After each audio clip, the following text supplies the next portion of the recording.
All right, so what we're going to do next is we're going to start getting these guys around other dogs. Again, today is all about getting some very baseline communication skills established and starting a little bit of social engagement, getting them comfortable with the environment they're in, assessing where they're at with things, stuff like that. So we got a couple dogs out, a couple social dogs. We're just going to start observing kind of what they do, how they interact through the fence. I know. You got this. Do you see it good through the gate? Cool. So a little barking, a little nonsense, stuff like that. Not overly concerned about it to start. All right, so what we're going to do next is we're going to pop this gate open, see what happens.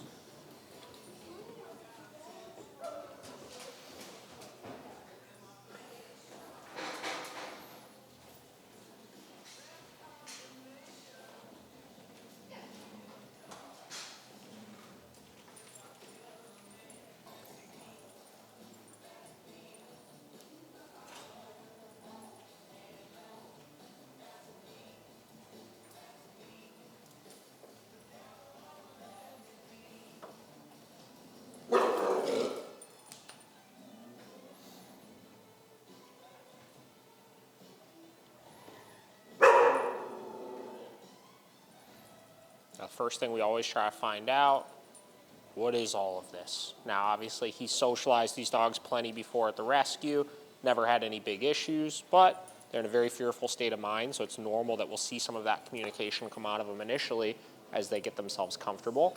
And it's really important that we don't like squash that right away either, because right there, that was the first sign that dog displayed that was trying to communicate in any way, shape, or form to the other dogs. And if I would have went in and corrected that right off the rip, told him, no, you're not allowed to do that, even though he really didn't do anything wrong, all of this that we're getting now, which is now that he knows he can communicate and set a boundary, he feels confident to go out into the play yard and start engaging with other dogs, would never happen in the first place. So you really, really want to just kind of take a couple steps back, allow some of this stuff to play out before you start going in and trying to micromanage it too much. You might be surprised with what you see as you do that.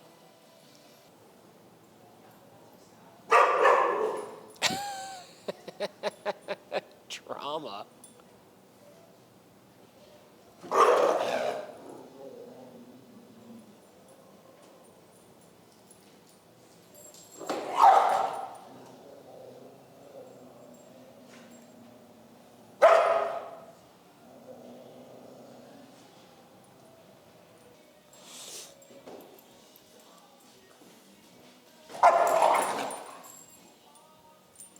All right, so get a quick social in here, continuing to progress him socially as well, obviously.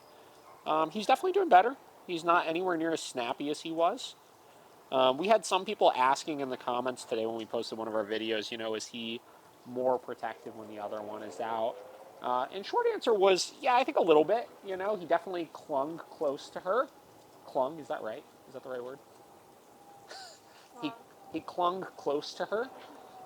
And definitely was pretty snappy in proximity. But we did socialize him after that by himself, and he did the same thing. So, you know, it might have been a little bit more intense, but I don't think it was, you know, I don't think it was a massive contributor to his behavior. So we'll just let these guys interact for a little bit, kind of see what we get.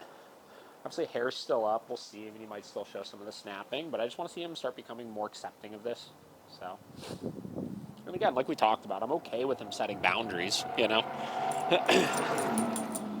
I just want him to kind of take those boundaries down a couple notches as far as the intensity in which he's setting them. But that was pretty good right there, actually.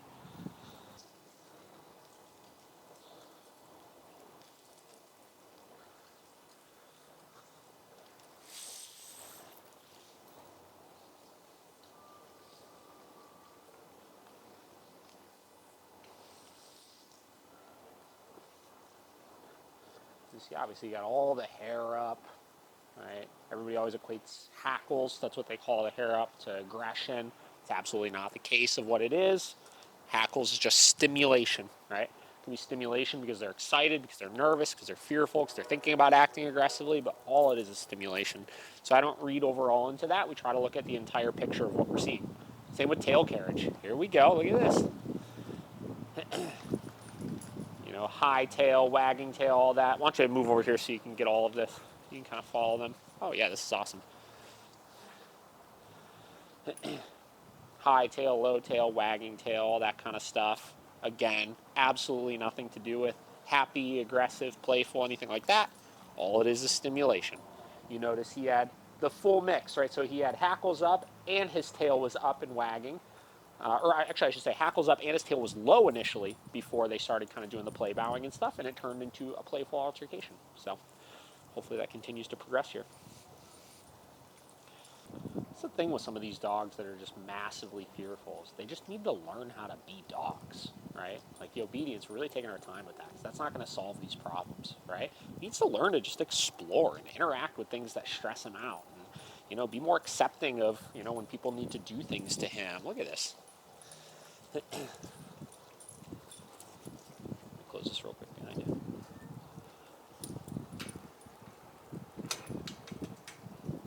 I can't.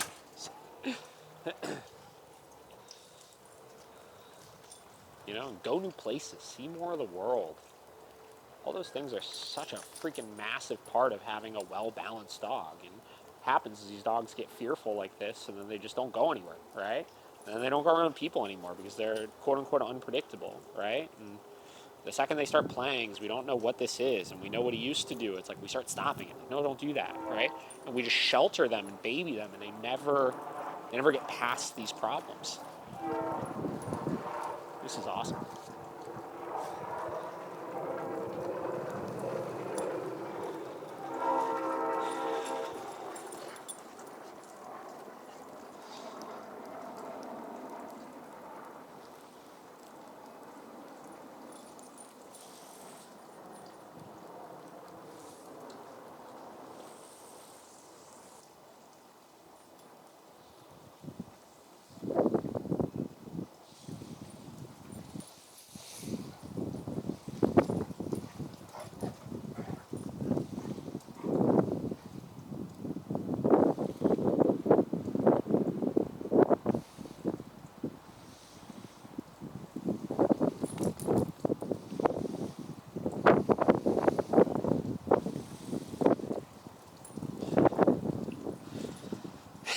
Look at him chasing the leaves.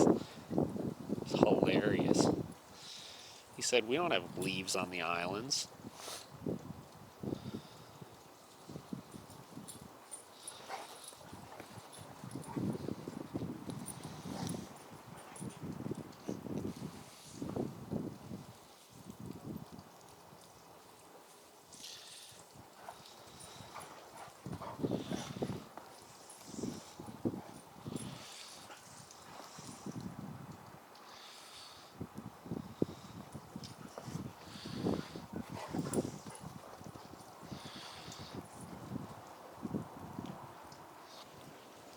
Balance with everything as you're working on building your confidence with your fearful dogs. All right. A lot of people look at, oh my God, dog's scared as soon as they start getting happy. Like, don't do anything that could ruin that happiness. But we see many, many times with fearful dogs as they start building confidence or getting comfortable in an environment or with people, that fearful behavior you're used to seeing is one extreme of the spectrum, right? If your spectrum is really excited, really fearful, right? The one side that he's used to existing on is super fearful, but not just super fearful, uncontrollably fearful, right? Mindless fearfulness, right? Which is where they're acting impulsively on that fear and running away from things and acting aggressively. And it's like they're not even focusing on anything in that moment except just mindlessly trying to get away from what they're scared of, right? So as they start getting excited, the trap you could find yourself in is we let them get excited, they start getting really excited, and then ping, they hit that other end of the spectrum, which is mindlessly, uncontrollably excited, right?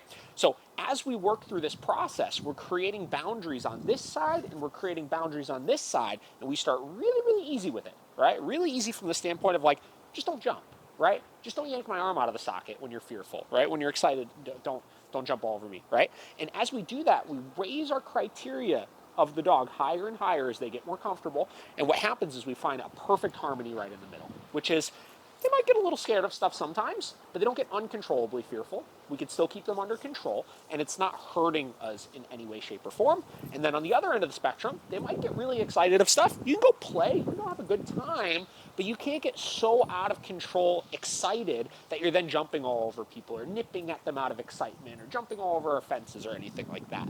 So that is an essential thing to keep in mind as you're working with dogs like this.